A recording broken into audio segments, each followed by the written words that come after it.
Hi there, welcome to Kramer's Garage. Today we're working on the 1978 Goldwing project.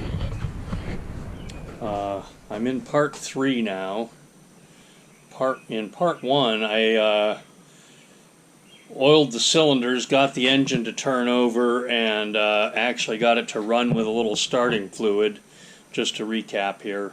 In part 2, I rebuilt the carburetors, put the carburetors back in with new throttle cables, and connected a gas can to it because the gas tank was full of crud and rust, and got it running actually, and it ran good and it sounded good. It idled nice and everything.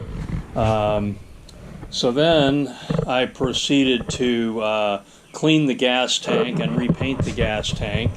And it's now back in the frame, and it has gas in it, but I have not run it yet from the gas tank because what I'm doing is I'm going to put, I took the radiator off, and I'm going to put new timing belts on it and get the radiator back in place, and then I'll be able to, well, almost. I'm going to put new timing belts on it, get the radiator back in place, then I'm going to work on the wiring. So as you can see, the wiring harness has been removed. It's hanging over here on the side of my stepladder. So here's my wiring harness, and I've got to clean that up. I did a little modification on the wiring harness to make it accommodate a modern regulator rectifier, whereas the original system had two separate units, a regulator and a rectifier.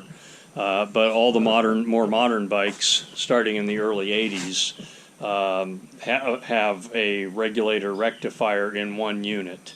So there was a very slight modification to the wiring harness to make it work with the more modern reg-rec configuration, and I'm going to use a rectifier regulator from a GL 1100 for this application. I'm quite sure it'll work fine. So once I get the timing belts done, radiator back in, everything ready to go, then I'll work on the wiring and get that put back together. I've got the coils removed. I'm going to clean that all up, test the coils, make sure they're still working. So we'll get the wiring back together, and then it should be ready to run. And what will be left after that then will be tires and brakes. I took the thermostat out and tested it, and I also tested the fan switch, made sure they're both still functioning. So I'm going to put that back together and then do the timing belts.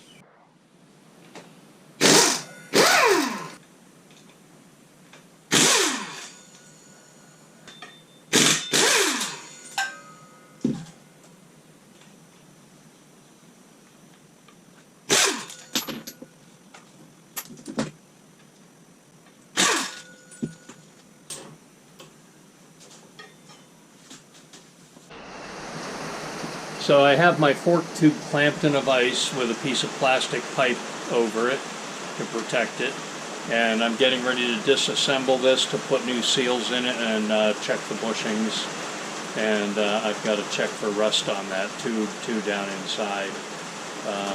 So here we go, we're about to take this apart. I always use an impact wrench to get this bolt out of the bottom. And you want to do this before you release the spring pressure up top.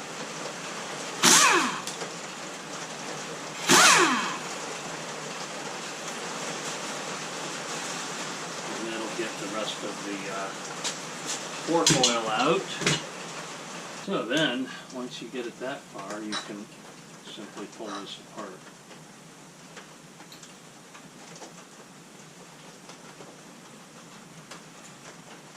Looks like the fork tube is good.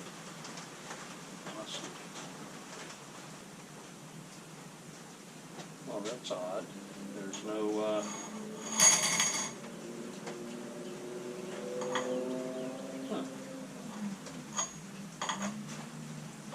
I don't have to compress the spring to put this back together.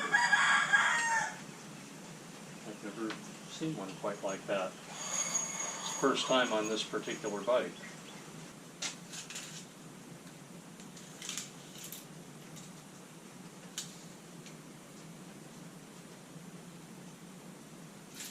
You can check the spec in your manual to find out what the correct length for the spring is.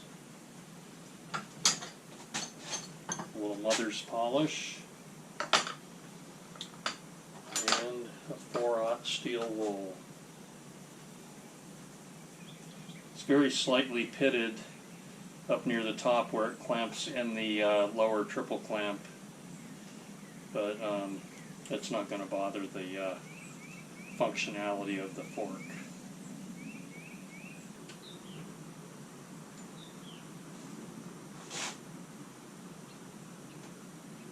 Not too tight.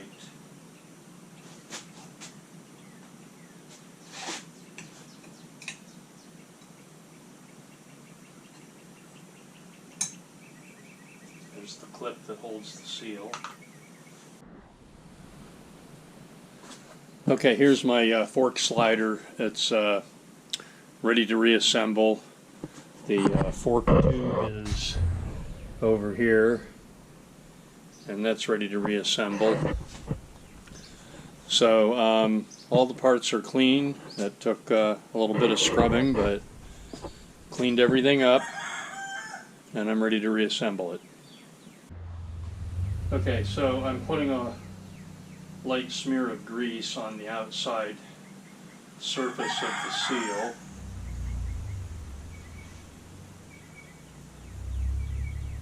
To help it slide in. Now there's a washer that goes under. I cleaned the washer too. Right, there's the washer. Got a little oil on it. Washer. The seal.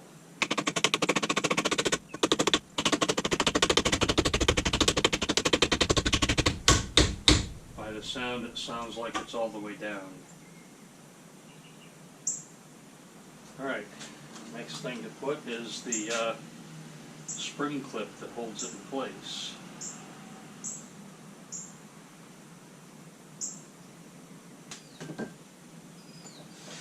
I use pieces of plastic pipe over the fork tube so I can clamp them in a pipe vise without damaging them.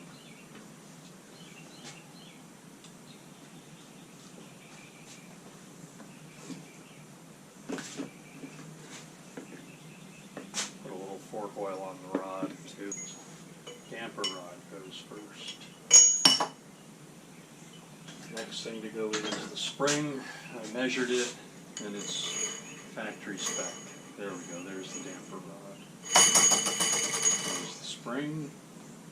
Here's the cap. Now,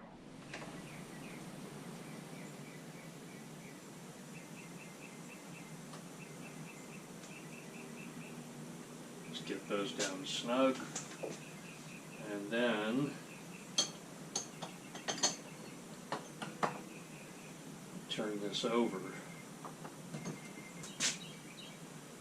Alright, the seal is in place, the clip is in place, the dust cap is in place. This is ready to go together.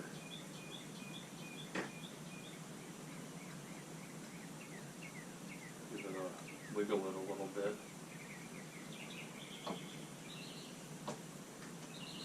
And there it is. Okay. And then lastly, there's a bolt here to hold it together. And in the manual, they recommend putting some sealant on the on this bolt on the thread. I'm using Permatex.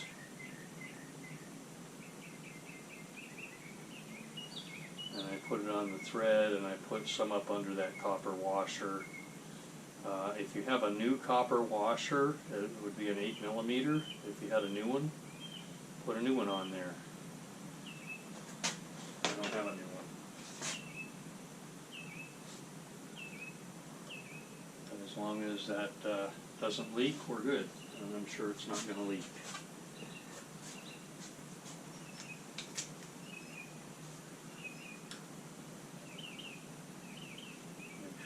bolt is started straight. It is. We're good.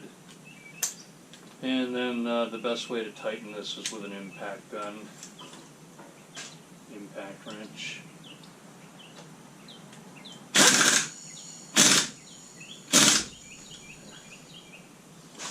Okay. I think it's ready to put it back in the bike. Oh, one more thing. There is another detail here. I need to put oil in it. So I got a new copper washer for the 6mm drain screw, but I'm going to put a little dab of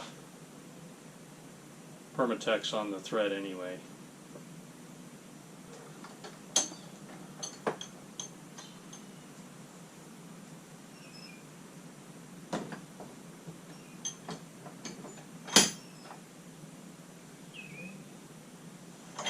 And the book says 6 ounces.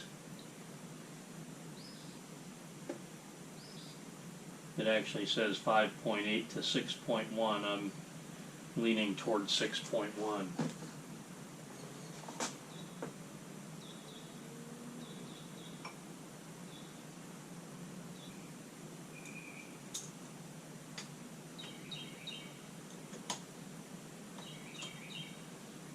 Seems odd that there's no preload on these springs.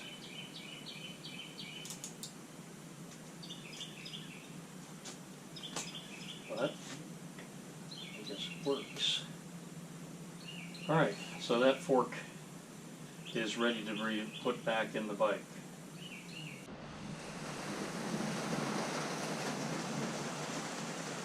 Marine grease, waterproof, high pressure.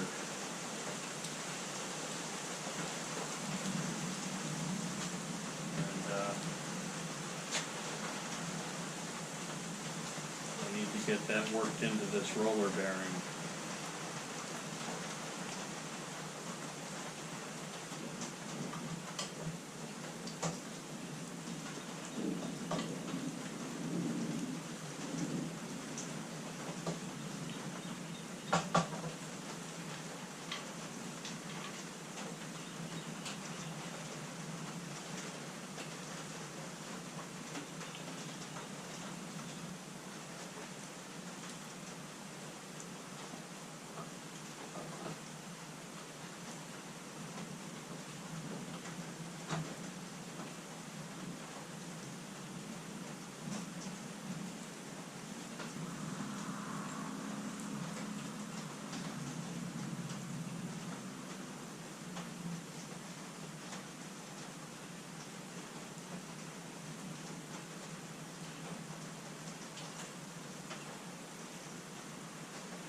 Alright, there's the cover.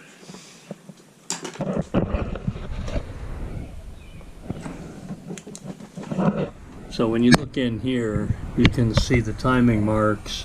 You can see that's number 2 is almost in the firing position, which is 13 degrees before top dead center, I believe, on this engine.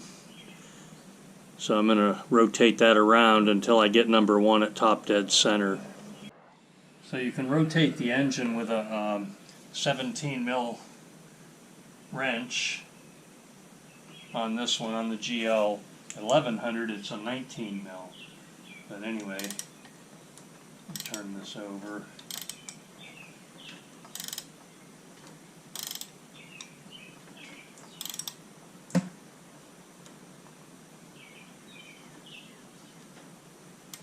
There's number 1 firing.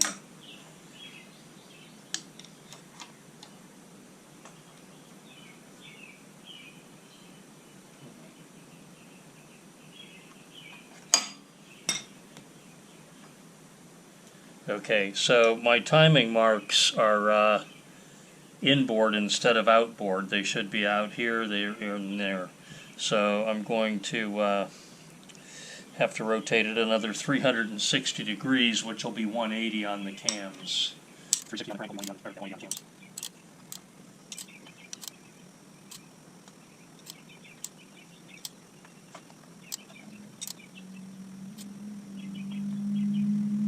Okay, number one is at top dead. So I think you can see the timing mark in there,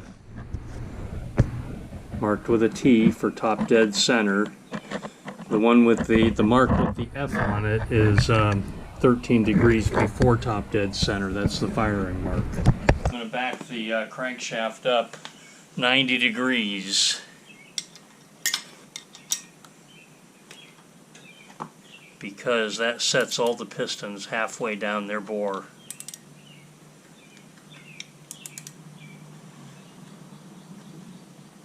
And as we know, this is what they call an interference engine. So when you release the timing belts with a piston at top dead center, if some of the valves will be on the lobe of the cam, and they can snap back.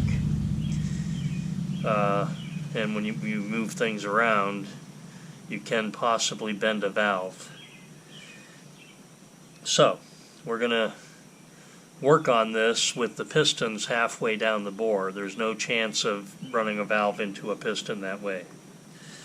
Alright, and then I'm going to also do one more thing, and I'm going to mark where the cam pulleys are now.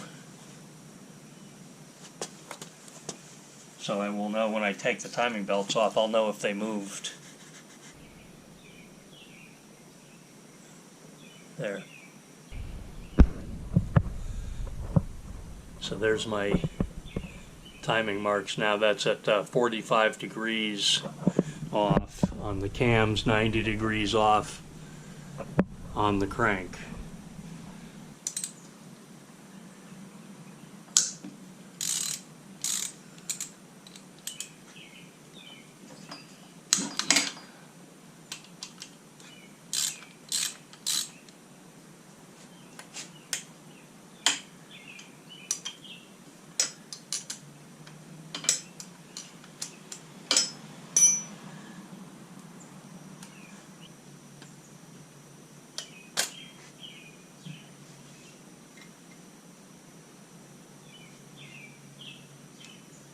That did not move.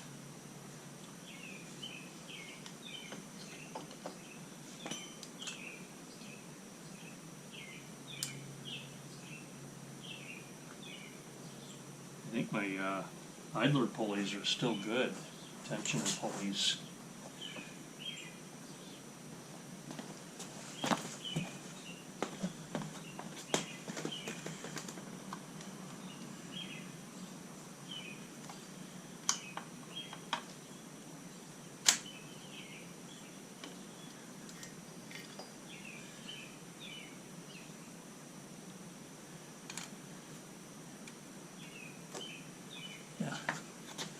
Still good. These belts are, the rubber is hard.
Okay, so there we have it.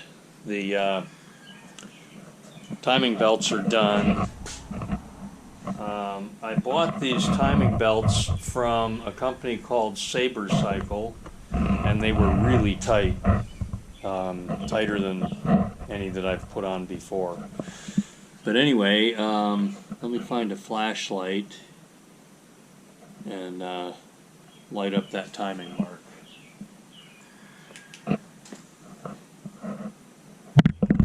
Okay, so I hope you can see it. I'm on top dead center right now, and here's my timing marks right here.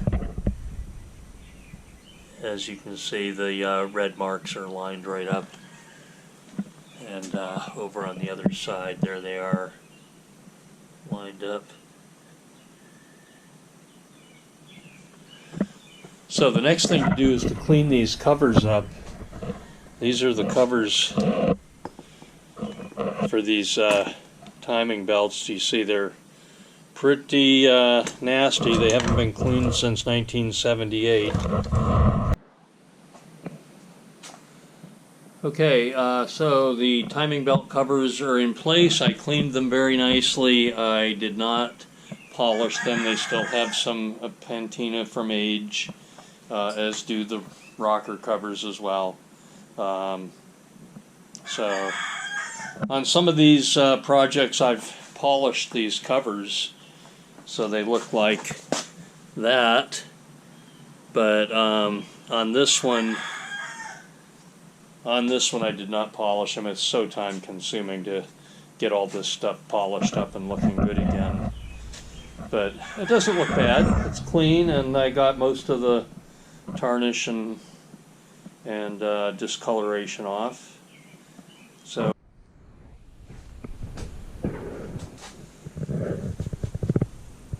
okay, folks, since the last time I had the camera running, I have finished installing the radiator on this 78 Honda Goldwing. So that's done. New radiator hoses are in place. I've filled the radiator partially with coolant so I can check for leaks. So far I don't see anything dripping. And so now I'm ready to reinstall the wire harness. I've removed all the wiring from the bike, and I made a couple of modifications to the harness so that I can use a modern regulator rectifier and it'll be plug and play. Got it just about ready to put back on the bike. I've disconnected all the plugs and connectors and cleaned them and reseated them and so on and so forth, and I've wrapped this with new wire loom. I use Tess cloth wire loom tape. It works very well. I've done several wire harnesses with that, and it always comes out good.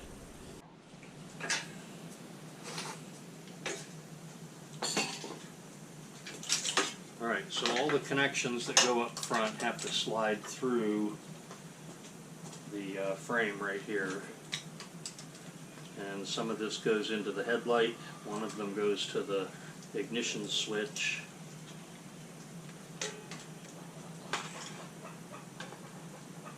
Alright, now this front piece is going to come up through here, and it's going to wind up clamped in place up front. This piece is going to be here.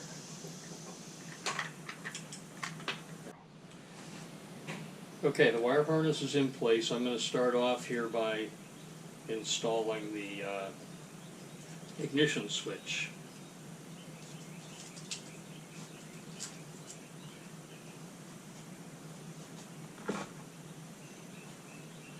I always put a little bit of dielectric grease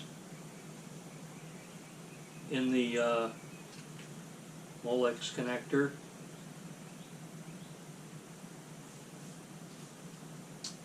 It helps prevent corrosion in the connection, and also makes it easier to take it apart again someday if you need to take it apart.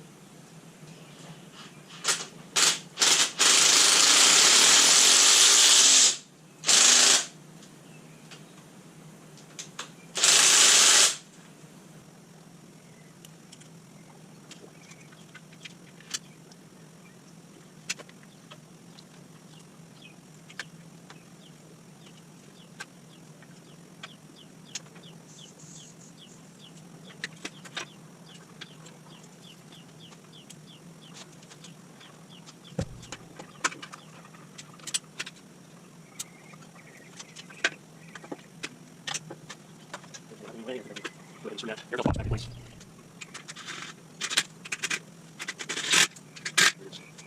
And I'm going to go ahead and set the air filter cover back in so I don't check the torque on those bolts first. The quarter-inch drive impact driver doesn't deliver a lot of torque. Probably about 5 newton meters or so. Good. Incidentally, this bike came to me with a K&N air filter, so I just cleaned it and re-oiled it. I hope it works well.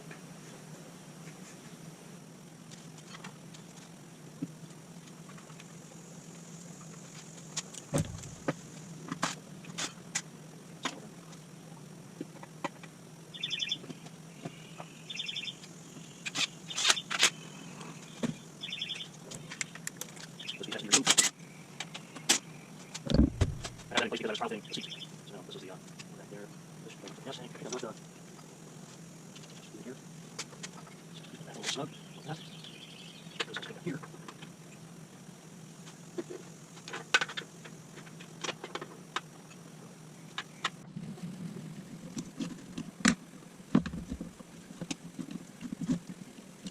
GoPro stop recording.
GoPro stop recording.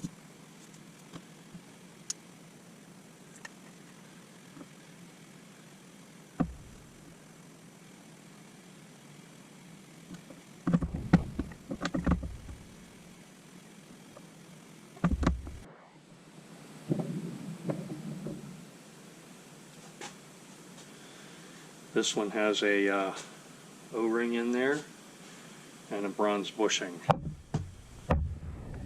So I'm going to lightly grease the O-ring to help it seal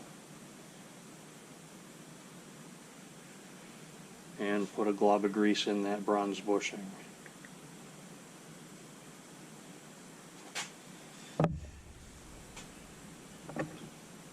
And then the brushes are going in.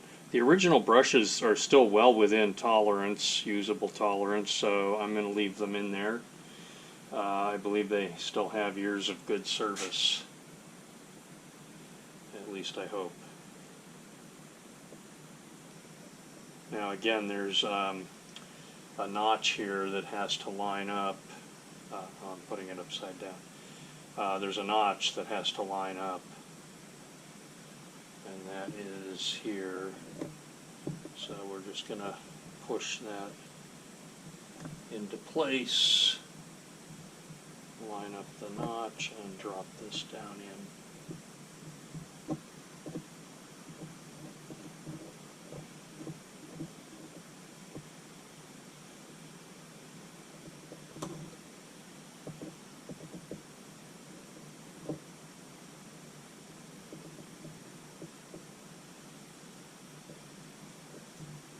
I cleaned the commutator with contact cleaner and Scotch-Brite. A Scotch-Brite pad.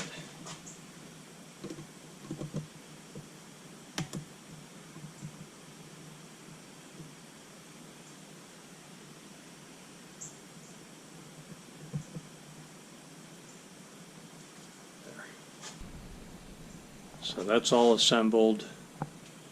Now I marked these with black magic marker right there so that it's easy to tell which way it goes.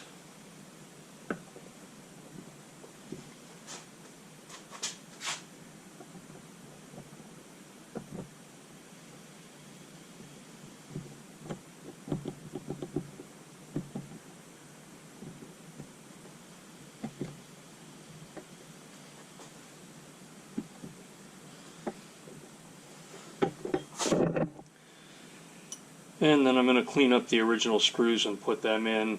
I'll bench test it by connecting it to a battery to make sure it runs.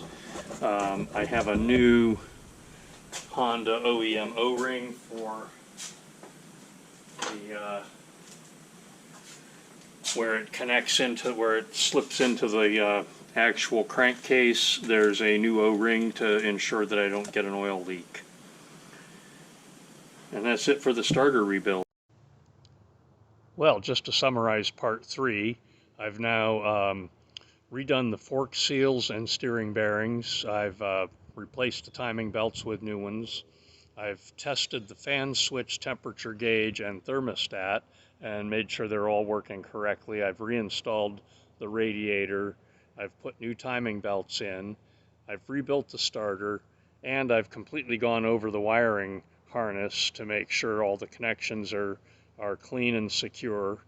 And so now, in the next video, in part 4, I will be doing the tires and brakes and getting all the rest of the details done to make it completely roadworthy. So I hope you're enjoying this series, and if you are, please subscribe to my channel